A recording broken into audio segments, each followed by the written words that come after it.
أومونيا نيقوسيا بينما لدينا تسديدة، التسديد والتصدي وفيها أول ركنية. كنت أتكلم عن عزيز كي لاعب أومونيا نيقوسيا وكذلك آريس ليماسول قبل أن يأتي هنا في تجربة هي الأولى مع فريق يونغ أفريكا وكبير.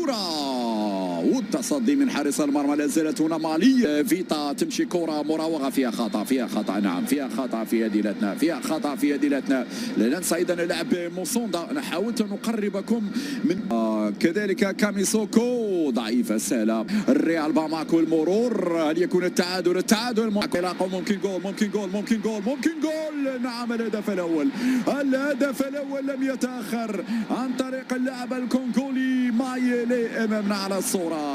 التمريرة في المساحة والسرعة والانسلام من مايلي يزور الشباك 1-0. هدف التنزاني لم يتأخر. هذه الإعادة مجددا استخلاص الكرة من هذه الوضعية، بعد ذلك التحضير موسوندا من موسوندا للاعب متابعة الكرة، تسديدة لكن بعيدة تماما، تخرج إلى ضربة مرمى.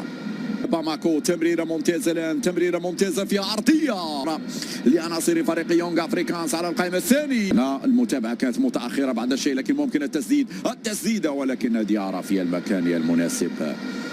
ديارة في المكان المناسب يتصدى لهذه الكرة.